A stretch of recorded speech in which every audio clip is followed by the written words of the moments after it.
അസ്സലാമു അലൈക്കും. എൻ്റെ പേര് അബ്ദുൾ സമദ് ഇസ്മായിൽ. കായംകുളമാണ് എൻ്റെ സ്ഥലം. എനിക്ക് വളരെയേറെ ചോദ്യങ്ങളുണ്ടായിരുന്നു. ഇവിടെ ടൈം ഇല്ലാത്തത് കാരണം ഞാൻ ചുരുക്കുകയാണ്. അവരുടെ ഒരു പ്രധാന വാദമാണ്, അവർ ഈ ലോകത്ത് വളരെ ന്യൂനപക്ഷമായ ഒരു സമൂഹമാണ്. പക്ഷേ അവർ പറയുന്നു ഇസ്ലാമിൽ ജനാധിപത്യമില്ല എന്ന്. ഇസ്ലാമിക രാജ്യങ്ങളിലേക്ക് നിങ്ങൾ കടക്കും, നിങ്ങൾ യൂറോപ്പിലേക്ക് നിൽക്കും, അമേരിക്കയിലേക്ക് നിൽക്കും, അവിടെയെല്ലാം ശക്തമായ ശുദ്ധമായ ജനാധിപത്യമുണ്ട്. ഈ പറയുന്നവരെന്ന് പറഞ്ഞാൽ ഈ ലോകത്ത് ദൈവമില്ല എന്ന് പറയുന്ന തുച്ഛമായൊരു സമൂഹമാണ് ലോകത്തിലെ ഭൂരിപക്ഷമായ ദൈവവിശ്വാസികളെ അവഹേളിക്കുന്നത്. അങ്ങനെ പറഞ്ഞു. അടുത്തൊരു ചോദ്യം നമ്മുടെ ഫിർഔനെ കുറിച്ചാണ്. ഫിർഔൻ എന്ന് പറയുന്ന ഒരാളിനെ കുറിച്ച് 3000 വർഷങ്ങൾ നദിയിൽ കിടന്നതായിട്ട് യാതൊരു രേഖകളും ശാസ്ത്രീയമായി നിലവിലില്ല. ഈ ഫിർഔൻ്റെ ഈ പറയുന്ന അദ്ദേഹത്തിൻ്റെ ഡെഡ് ബോഡി നിലകൊള്ളുന്ന ഈജിപ്ഷ്യൻ മ്യൂസിയത്തിൽ പോലും അങ്ങനെ ഒരു നരേഷൻ ഇല്ല. അദ്ദേഹം ലണ്ടൻ മ്യൂസിയത്തിലും അന്വേഷിച്ചു, അവിടെയും ഒരു നരേഷൻ കിട്ടിയില്ല. ഇതെല്ലാം കേവലം സൗദി അറേബ്യ പോലുള്ള ഒരു രാജ്യം പണം കൊടുത്ത് ഇസ്ലാമിനെ വളർത്താൻ വേണ്ടി ചെയ്യുന്ന ഒരു പ്രചരണ പരിപാടിയാണ്. ഇതെല്ലാം കെട്ടുകഥകളാണ്. What about the truth? Okay.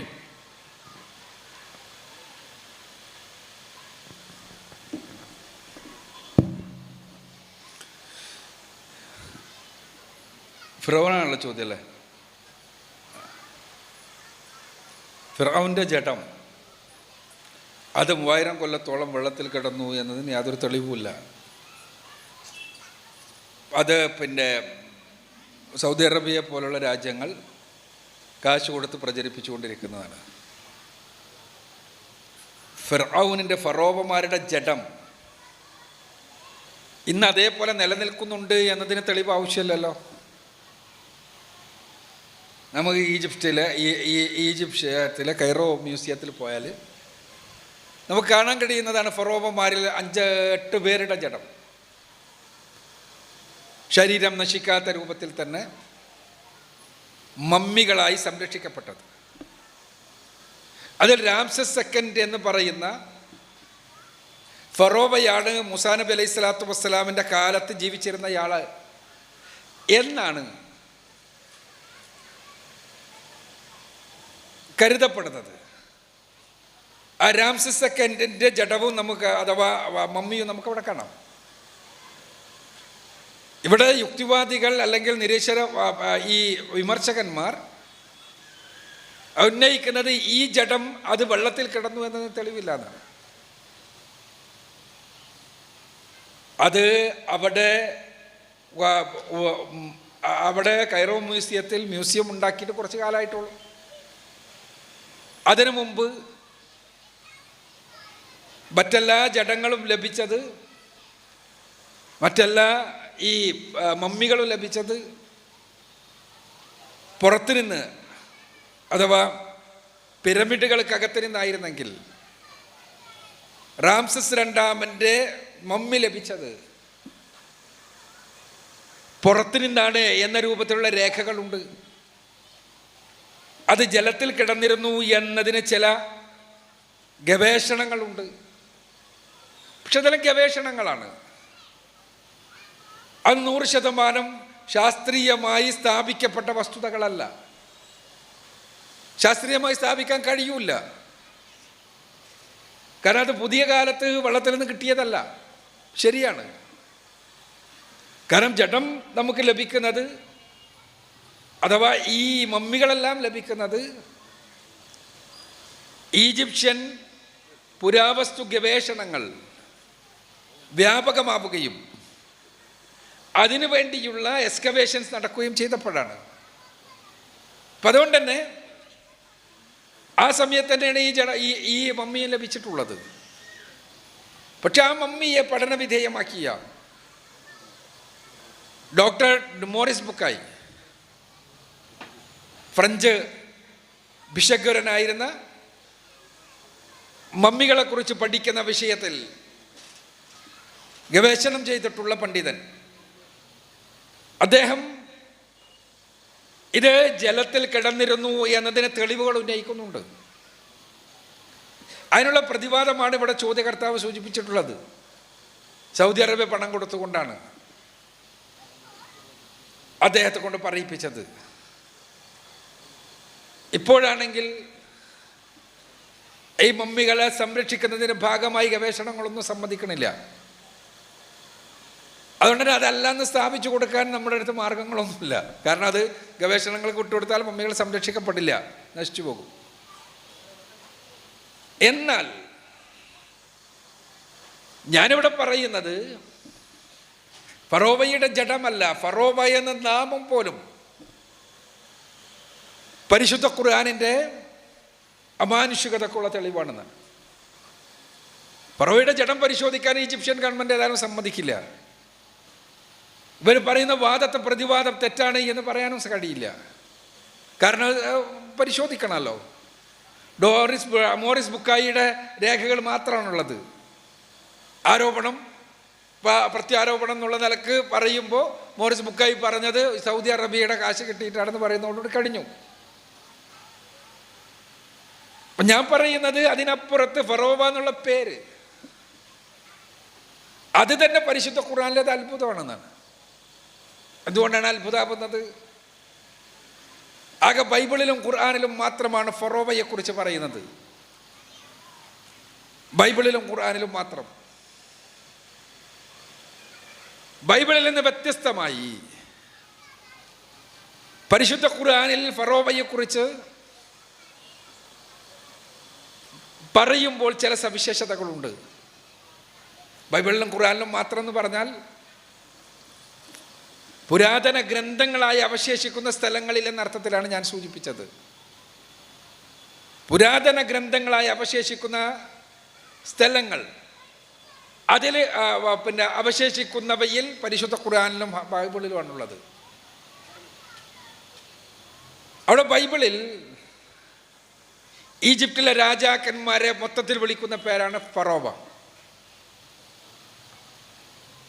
ഈജിപ്തിലെ രാജാക്കന്മാരെ കുറിച്ച് പറയുന്നിടത്തെല്ലാം ബൈബിൾ ഫറോവ എന്ന് പറയുന്നുണ്ട്. അബ്രഹാമിൻ്റെ കാലത്തെ ഈജിപ്തിലെ ഫറോവ ഉൽപ്പത്തി പുസ്തകത്തിൽ നമുക്ക് കാണാം. യോസഫിൻ്റെ കാലത്തെ ഈജിപ്തിലെ ഫറോവ നമുക്ക് ഉൽപ്പത്തി പുസ്തകത്തിൽ തന്നെ കാണാം. മോശയുടെ കാലത്തെ ഈജിപ്തിലെ ഫറോവ പുറപ്പാട് പുസ്തകത്തിലും ആവർത്തന പുസ്തകത്തിലും നിരന്തരമായി കാണാം. അപ്പോൾ ഈജിപ്തിലെ രാജാക്കന്മാർക്ക് വിളിക്കുന്ന പേരാണ് ബൈബിളിൽ ഫറോവ.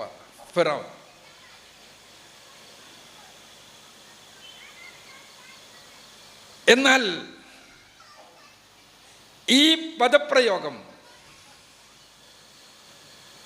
ബൈബിളിലെ ഈ പദപ്രയോഗം അത് കാലനിബദ്ധമല്ല എന്ന് 920-കൾക്ക് ശേഷമുള്ള ചില ഗവേഷണങ്ങൾ തെളിയിക്കുകയുണ്ടായി. അതെന്താണ് ഗവേഷണങ്ങൾ തെളിയിച്ചത്? 920-കൾക്ക് ശേഷമാണ് ഈജിപ്ഷ്യൻ ഭാഷ ക്യൂനിഫോമുകൾ ഡെസിഫർ ചെയ്യാൻ ആരംഭിച്ചത്. അതിന് കാരണമുണ്ട്. റോസറ്റ സ്റ്റോൺ എന്ന് പറഞ്ഞൊരു സ്റ്റോൺ കിട്ടിയതാണ്. അഥവാ ഈജിപ്തിലെ ഭാഷ നിങ്ങൾ ചിലപ്പോൾ കണ്ടിട്ടുണ്ടാവും, ചിത്രരൂപത്തിലാണ് ഭാഷ. അത് വായിക്കാൻ തുടങ്ങിയത് 920-കൾക്ക് ശേഷമാണ്. അതിനുശേഷമാണ് ഈജിപ്റ്റോളജി എന്ന വലിയൊരു സയൻസ് തന്നെ രൂപീകരിക്കപ്പെട്ടത്. ഇന്ന് നമുക്ക് ഈജിപ്തിൻ്റെ ചരിത്രം, പുരാതന ഈജിപ്തിൻ്റെ ചരിത്രം വളരെ കൃത്യമായിട്ട് തന്നെ പറയാൻ കഴിയും. കാരണം അത്രയും രേഖകളുണ്ട്. ഇത് വായിക്കാൻ കഴിഞ്ഞതുകൊണ്ട്. പുരാതന ഈജിപ്തിൻ്റെ ചരിത്രത്തെ വ്യത്യസ്ത കിങ്ഡങ്ങളായി തിരിച്ചുകൊണ്ടാണ് പണ്ഡിതന്മാരിപ്പോൾ പഠിക്കുന്നത്. ഓരോ കിങ്ഡത്തിലെയും രാജാക്കന്മാർ ആരൊക്കെയായിരുന്നു എന്ന് കൃത്യമായിട്ട് അറിയാം. Old kingdom, middle kingdom, new kingdom എന്ന് പറഞ്ഞിട്ടാണ് പറയാം.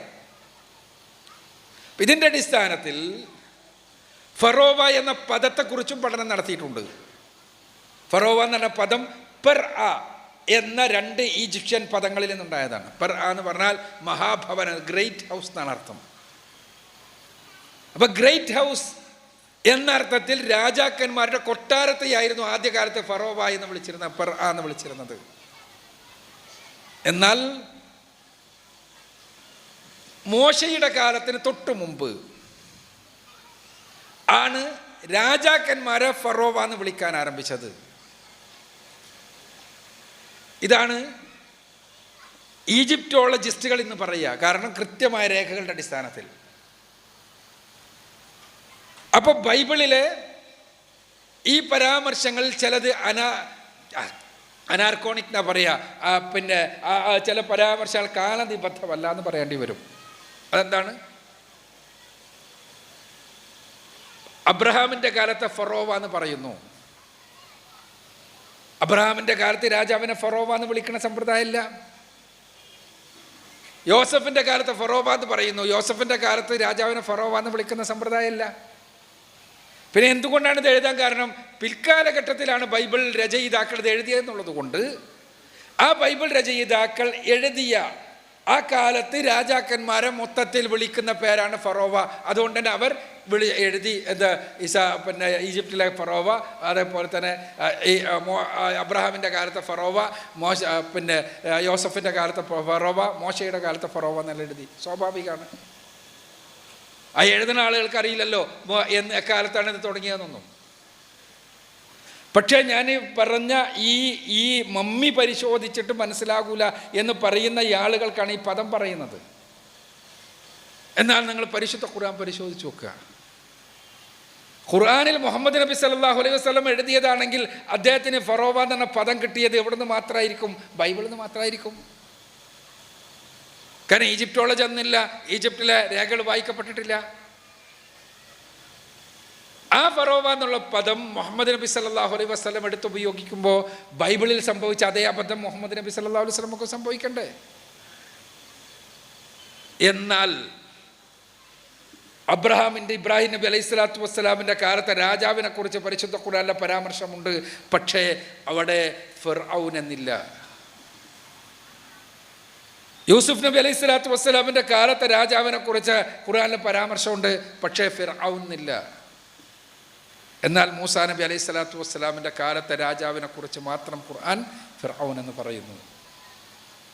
എങ്ങനെയാണ് ഈ ഫിൽട്രേഷൻ മുഹമ്മദ് നബിക്ക് കഴിഞ്ഞത്? ഒരിക്കലും കഴിയില്ല. കാരണം നമുക്ക് തന്നെ എപ്പോഴാണ് മനസ്സിലാവുന്നത്? 1920-കളിൽ. അപ്പൊ യഥാർത്ഥത്തിൽ ഫിർഔൻ എന്നുള്ള പദം തന്നെ പരിശുദ്ധ ഖുർആനിൻ്റെ അമാനുഷികതക്കുള്ള തെളിവാണ്. അതുകൊണ്ട് തന്നെ മമ്മികൾ പരിശോധിക്കേണ്ടതില്ല എന്നാണ് എനിക്ക് ആ ചോദ്യത്തിന് മറുപടിയായി സൂചിപ്പിക്കുവാനുള്ളത്.